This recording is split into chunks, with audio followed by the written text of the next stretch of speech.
You go to bed exhausted. You finally drift off. And then, 2 in the morning, your leg wakes you up. That deep, burning ache that runs from your calf all the way down into your toes. Or maybe it's that weird numbness, like your foot turned into a block of dead wood overnight. Or the one that really gets people. That burning in the soles of your feet that makes you want to press them flat against the cold floor just to feel something else. You've mentioned it to your doctor. And what did they tell you? It's just part of getting older. I need you to hear me on this. That is not a diagnosis. That's a dismissal. And you deserve a whole lot better than that. I'm Dr. Frank Castle, and I've spent the last 20 years working with patients over 60 who are going through exactly this. But when we actually look at the biochemistry, when we quit chasing symptoms and start asking why this is happening, the answers are sitting right there, every time. Today I'm going to walk you through the real root cause behind nighttime leg pain, numbness, and that burning feeling in your feet. I'm going to show you which supplements most people over 60 are already taking that are actually making the problem worse. And I'm going to give you a specific protocol, a step-by-step that works. If this is something you're dealing with or someone you care about is, go ahead and hit that like button. It helps more people find this video. And subscribe if you haven't, because we do this every single week. Real science, real solutions, no fluff. Let's get into it. So what's actually going on inside your legs at night? Let me put it this way. Think of your nerves like electrical cables running through your body. For electricity to travel through a cable, that cable needs insulation, a protective coating wrapped around the wire. In your nervous system, that insulation is called the myelin sheath. And the main raw material your body needs to keep that myelin sheath intact is vitamin B12. When B12 drops too low, the insulation starts breaking down. Signals get crossed, they get distorted, they get interrupted altogether. That's when you start feeling the burning, the numbness, that deep aching pain at night. Your wires are literally fraying. Now here's the part that matters, and this is what most doctors never connect for you. Once you pass 60, your stomach acid production drops by roughly 40%. 40%, that's not a small dip. That is a massive change in your body's ability to pull nutrients out of food, especially B12, which needs a highly acidic environment to get extracted from food and processed the way it's supposed to be. But for a lot of you watching right now, it gets even worse. Are you on metformin for blood sugar? Metformin is one of the most commonly prescribed drugs on the planet, and it is a well-documented B12 blocker. It directly interferes with the receptor in your gut that's responsible for absorbing B12. Are you taking a PPI, a proton pump inhibitor for acid reflux? Omeprazole, pantoprazole, lansoprazole? Those drugs work by knocking your stomach acid down even further.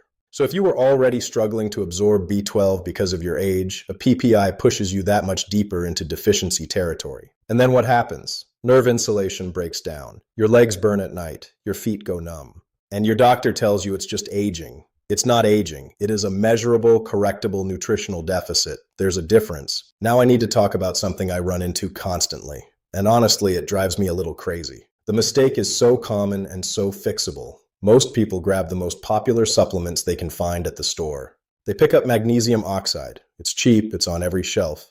And they take it right alongside their calcium carbonate. Same pill, same glass of water, same time of day. Here's the problem with that. Magnesium and calcium compete for the exact same absorption pathway in your intestinal wall. When you take them at the same time, they're fighting each other for entry. You end up absorbing a fraction of both. And magnesium oxide specifically is one of the least bioavailable forms out there. Your body absorbs something like 4% of what you swallow. The rest passes straight through. So you've been faithfully taking magnesium for months. You're not feeling any different, and you're sitting there wondering what's wrong. This is what's wrong. Here's what actually works. Number 1, magnesium glycinate. This is magnesium bound to glycine, an amino acid that has its own calming and muscle relaxing properties. Magnesium glycinate absorbs at a dramatically higher rate than the oxide form. It actually reaches the muscle tissue. It actually gets into the nervous system, and it actually does the job you bought it to do. Number 2, methylcobalamin B12. This distinction is critical. Most B12 supplements contain cyanocobalamin. That's the synthetic version. Your body has to convert it before it can do anything with it, and that conversion gets less efficient as you get older. Methylcobalamin is the active, neurologically relevant form of B12. Your nerves can use it right away. No conversion step needed. And the delivery method is just as important. Because your stomach acid is already low, you need sublingual delivery, meaning you dissolve it under your tongue where it passes directly into your bloodstream, bypasses the gut entirely. Number 3, benfotiamine. This is a fat-soluble form of vitamin B1, thiamine. that crosses into nerve tissue far more effectively than regular thiamine. It directly supports nerve conduction. If burning feet are your main complaint, this is one of the most targeted things you can take for it. These three nutrients together work on the nerve insulation, the muscle tissue, and the conduction pathways. You're hitting all three at once. I want to tell you about a patient of mine named Margaret. Margaret was 68 when she first walked into my office. She'd been living with leg pain for 3 years. She described it as a burning ache that started around her knees and traveled to her toes every night. She was up at 1 or 2 a.m. regularly. Her feet had a constant numbness that was making her unsteady when she walked. She told me, "I haven't been able to climb my stairs without holding the railing with both hands in over a year. And then, my granddaughter is 4, and I can't pick her up anymore because I'm afraid I'll fall." Margaret was on metformin and a PPI, and every night she was taking magnesium oxide and calcium carbonate together. When we ran her blood work, her B12 came back at 178. She was profoundly deficient. We changed her protocol that same day. By day 14, she told me she'd slept through the entire night. The burning had come down. It's like someone turned the volume down. By week 6, the numbness in her feet had dropped off significantly. She was walking more steadily. She went up the stairs holding only one side. By month 3, she sent me a photo. She was sitting in her garden with her granddaughter in her lap. I still have that photo. This is not a miracle story. This is biochemistry doing what biochemistry does when you give a depleted system what it's been starving for. Margaret isn't some rare case. She's what I see over and over in patients who'd been told their pain was just the cost of getting old. It doesn't have to be that way.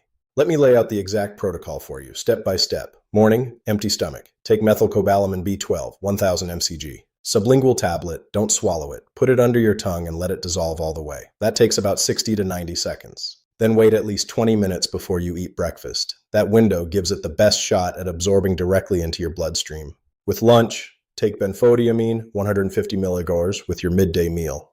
The fat content in a real meal makes a big difference for absorption. If you're taking calcium carbonate, this is when you take it. With lunch. That part's important.